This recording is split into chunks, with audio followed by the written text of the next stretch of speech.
Hi, today I'm going to talk to you about misconceptions about men. I've done a video that talks about the misconceptions or toxic beliefs about women, and I have a class that I teach called Truth in the Mirror. This is the book that I teach it on, Truth in the Mirror, A Guide to Healthy Self-Image, and men have been taking that class, so they asked me to write up one for them, and I can tell you that this has been vetted by them, and they said that they approve and they can identify with it. So I know I'm not a man, but I work with men and I teach men, and I've talked to men about this, and they've said that they can definitely identify with it. Misconceptions are important because it is the beliefs that we hold about ourselves and the world that kind of define the parameters or the structure that we live our lives under. So if we have a misbelief or a misconception about something, it's going to kind of guide us, and it's going to define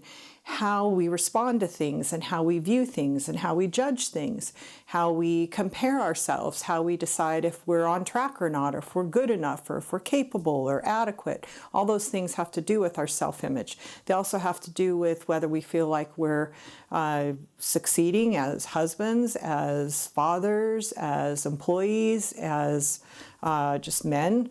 So the beliefs that you hold about yourself are super important. So just take a minute to think about these and think if you are living under one of or more of them that maybe needs to change to where you have a more accurate belief system.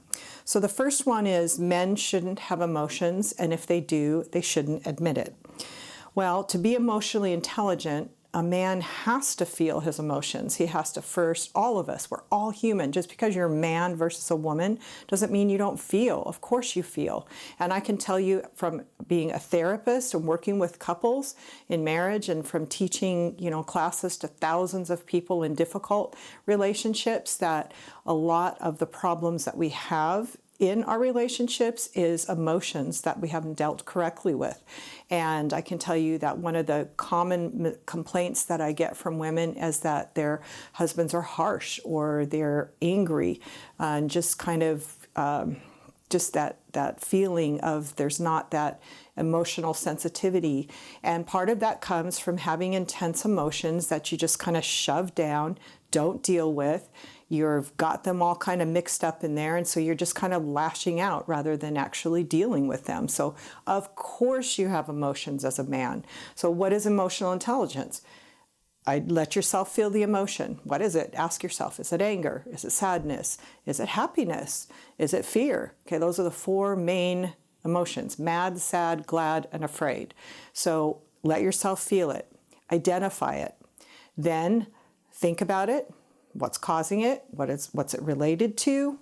And then choose, important, choose how to act on it. Do you need to just feel it and process it and think about what it's there for? Or do you need to do something about it? Do you need to recognize that, hey, I'm feeling pretty hurt. I'm feeling pretty upset about that thing that happened, so I need to go talk to the person about it. Or I'm feeling really angry about the way that I was maybe treated at work, and I need to go and talk to my boss and explain how I felt about that. Whatever that is, choosing how to respond. You might even choose not to act on it, just to feel it, process it, work through what it's there for, and then not do anything about it.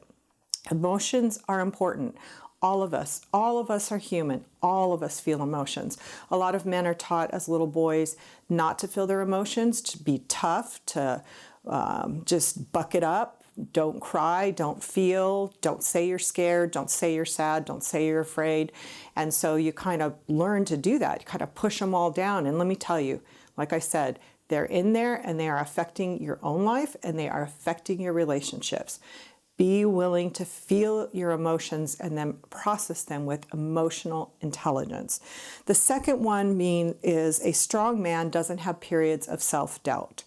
Of course we all have periods of self-doubt. We're human. We all wonder at times, am I adequate? Am I up for this? Am I good enough for this? Am I doing a good job? Those are can actually be healthy questions to do self-evaluation, self-assessment. Figure out where you're at with something, if you need to make changes. So self-doubt is not a negative thing. It can actually be a positive thing. Now, if you're doubting yourself all the time, then that gives you an inclination that you're struggling with your self-image or your confidence, and maybe you need to kind of work through that, process that, work on it, figure out where that's coming from. There are reasons that you have that. The book, the class that I teach, The Truth in the Mirror, that I just showed you, goes through all kinds of parts of our self-image and identifies where they originated from and why they're there and how to work through them and get to the point where you feel really good about who you are. Next one is real men don't get depressed or sad. Again, how could they not? Okay, depression is a natural consequence of two things. It's either a neurochemical imbalance, which does not have any, whether it's not male versus female, everyone is affected, can be affected by neurochemical brain imbalances, which you need medication for. Also, the other thing is depression is a natural part of what we call grief. Grief is associated with any loss. It could be loss of a relationship, loss of a job, loss of some financial resource, loss of a hope, loss of a dream. It could be loss of a relationship or a good relationship with somebody, or it could be coming to terms with the grief that you're feeling from possibly a difficult childhood that you're just coming to terms with. When you are healthy and you're processing grief from loss, you will go through a part of that, which is depression or sadness. It's necessary to go through that to get to the other side. So your depression can be either related to grief or loss. It can be related to neurochemical imbalance. And then the other thing is it can be related to a situation. It could just be a really difficult, tough time in your life with a lot of stress. And because of that, what's happened, you're feeling down or feeling sad about that, feeling depressed. And so it can be that. And then that sometimes, if it's not real depression that's neurochemically imbalanced, you can kind of work through that, work through your beliefs about that, process it, get on the other side, and the depression will leave. Of course, men experience depression and sadness. Next one is real men don't cry. Real men do cry. Again, tears are a healthy part of expressing a deep emotion. Could be from happiness, could be from sadness, it could be from relief. Jesus cried when found out his friend Lazarus had died, and so he was able to shed tears and show those and not be afraid. So of course, crying is a part of being human. Next one, real men are tough and rough. Well, when we watch all the Westerns about men, we can see that back in the days of cowboy days and when you had to fight, you had to survive, you had to have a gun, you had to protect yourself, you had to be doing all those things. Of course, the toughness and roughness that we've seen. Men are masculine, men have testosterone. So yes, there is an energy and a physicality to men that you need to figure out how to express in a healthy way so that doesn't come out in that kind of harshness and meanness and roughness that women sometimes complain about. So there's a place to do that in our society now where we don't have to, we're not in the Wild West, we're not, having to fight to survive, and we're not having to chase after cows and, jump off the horse and get the cow wrapped up wherever, whatever that is that you call it. So there's a way that can be expressed, but, in healthy ways. But just remember that it doesn't have to be expressed in a way that's kind of a mean toughness, because that is not something that works well in your life and your relationships. Next thing, real men don't let things get to them and don't show they are affected by things, even major things. So this might have been a belief that you had as a child. It might have come from that buck it up. Don't show that you're soft or that you're affected, just be tough and be stoic and hang in there. But again, not healthy. If you're going to be a healthy human being, you have to work through things emotionally. You have to process what they are, how you're affected, what's going on. All those things are part of being human and part of being a healthy human. So to be affected by things is to be human. To be, if you want to look at, if you want to look at the Bible, David was, a man after God's own heart. But gosh, he talked about his emotions all the time, how he was affected by things. He talked about how he was afraid, talked about how he felt like he was a failure at times. He felt ashamed. He felt disappointed, despondent at times, depressed at times. I mean, there were just all kinds of moods that he went through. Jesus too had moods. So, if we want to look at those examples, going through things and processing things is absolutely healthy. So allow yourself to be real. Allow yourself to be vulnerable with your wife, with your children, with your friends. You'll have a better connection. There will be more intimacy. There'll be more sharing. There'll be more safety, and you'll experience life on a more complete scale, rather than just feeling like you have to suck it up and hold everything in.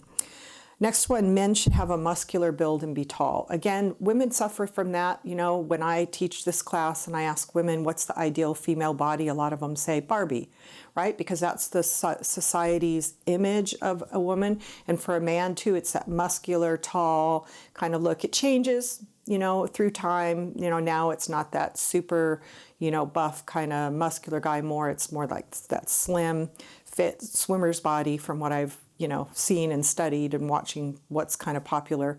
So again, that's a ideal that society decides on. Has nothing to do with reality. All kinds of different body builds, heights, muscle builds, all of it God created. All of it is human. All of it is okay. You don't have to compare yourself to an ideal that doesn't fit for you. Again, the goal is just to be healthy within the body that you have, your body build, your height.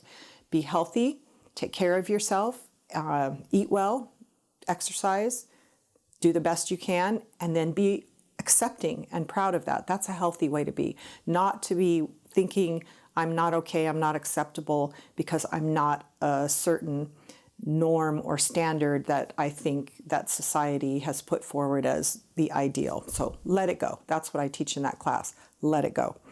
Next one. Successful men make a lot of money.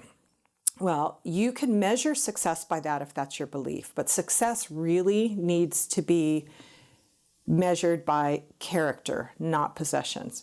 And there are a lot of men that make a lot of money, but they're not present for their family. They don't have good character. They're not faithful. They don't have integrity. So it is more important to be a man of integrity and character than it is to be a man that makes a lot of money. Money is a means to an end. Money is a way to take care of things in life. So it's hard not to have money, it's just even for the basics, but your success is not measured by that. The next one is to be good fathers and husbands. Men must be exceptional providers. Again, I have many, many people that talk to me about their childhoods. That's part of that class. It comes out in therapy. It comes out in my other classes. And many of them have had absent fathers, fathers who were more concerned about their